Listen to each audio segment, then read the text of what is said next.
Welcome back everybody, Professor Blankenship here with another stats video. Today we're going to be covering continuous distribution. So before we get into some examples, we're going to take a look at a few points of interest that you want to remember when you're utilizing your z-table.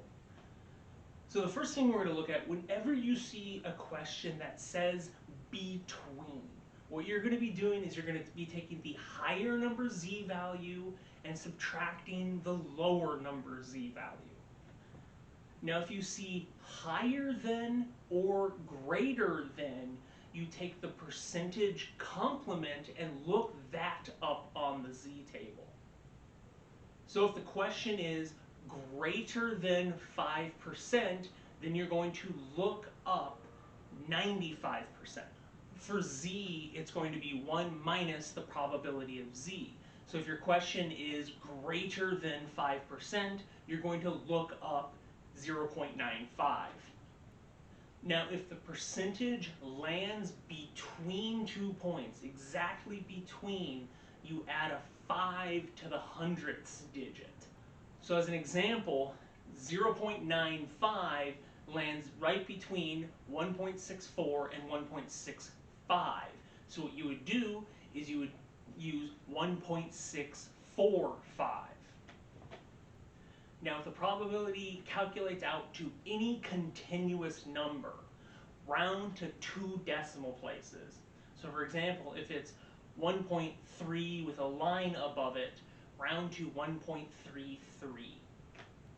Now if you have a question that is less than or more than, you take the lower z value percent and add 1 minus the higher z value.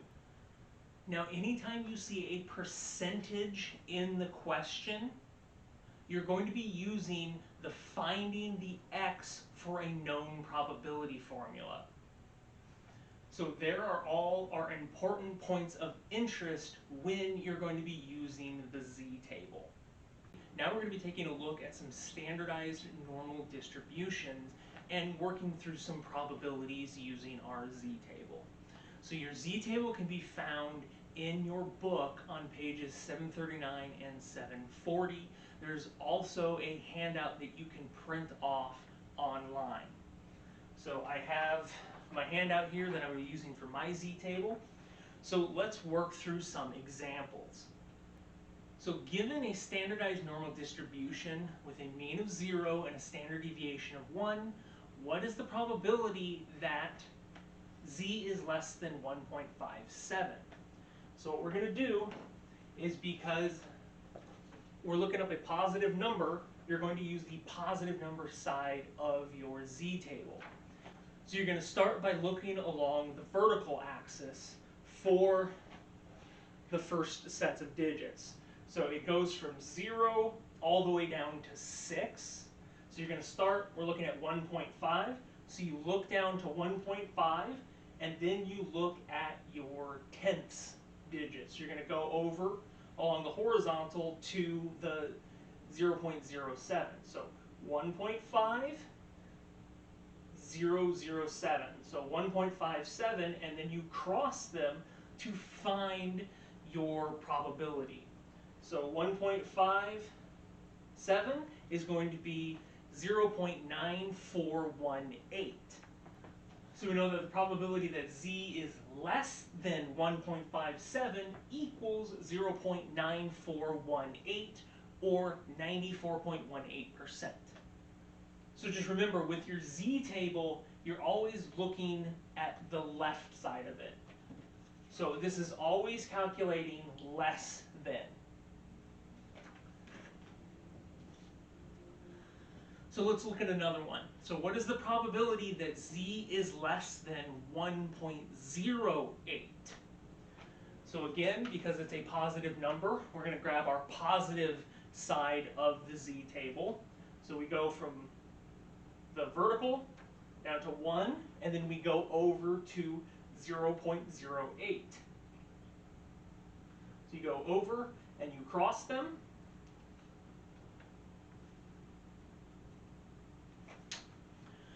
So we have a probability of 0.8599.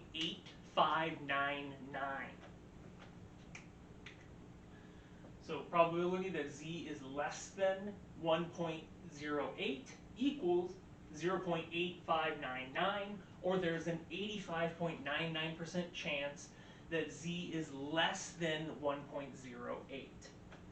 So now let's take a look at what the probability is that z is greater than negative 0.21. So because we're looking at a negative, we're going to be pulling out the other side of our z table, which goes from negative 6 all the way to 0. And we're going to be looking up 0.2 on the vertical, and then we're going to be going over to 0.01. So the first number we're going to get is the probability that it is less than. So the number that shows up on your z table is the less than number.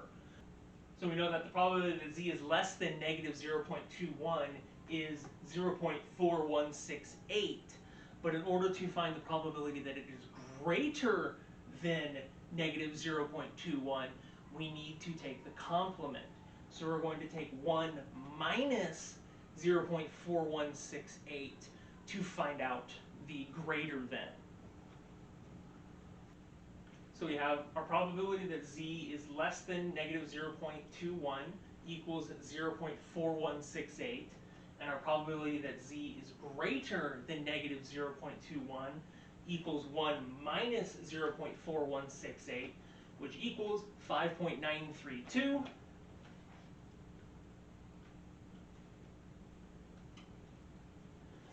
Or there's a 59.32% chance that z is greater than negative 0.21. All right, so now let's look up the probability that z is greater than 1.84. So here we are, the probability that z is greater than 1.84. So because we're looking at a positive number, we're going to take the positive side of our z table and look up 1.8 on the vertical, and then we're going to scroll over to 0.04 on the horizontal. So 1.8, and then you go over to 0.04. So we know that because all of the numbers on our z table are showing the less than, we know that the probability that z is less than 1.84 equals 0.9671.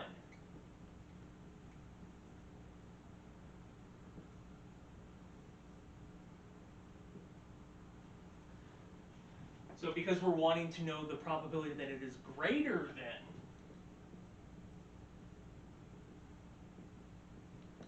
we need to take 1 minus the probability that it is less than.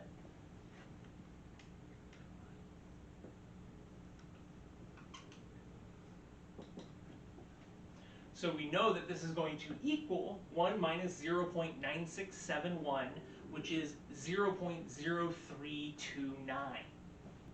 So now let's take a look at the probability that z is between 1.57 and 1.84. So here we have our probability that z is between 1.57 and 1.84. Since we had already calculated the probability that z is less than 1.57 and the probability that z is less than 1.84, we know that because we're looking at between, that we're going to take the larger z value minus the smaller z value.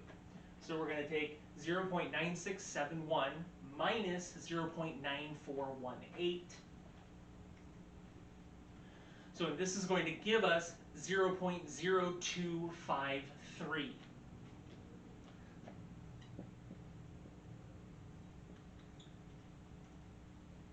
So we know that the probability that z is between both of these numbers is 2.53%. So when you look at your bell curve,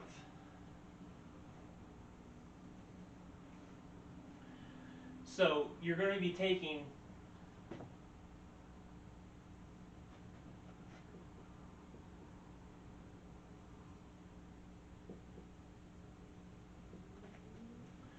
so you have 1.84 and 1.57. You're looking for this in between. So because 1.84, the value less than already encompasses everything with 1.57. That's why we subtract out the 1.57 from the 1.84, because we're just trying to get this interior section right here. So now let's take a look at what is the probability that z is less than 1.57 or greater than 1.84. So we have the probability that z is less than 1.57 and greater than 1.84. So when we look at this on our bell curve, we're going to be looking at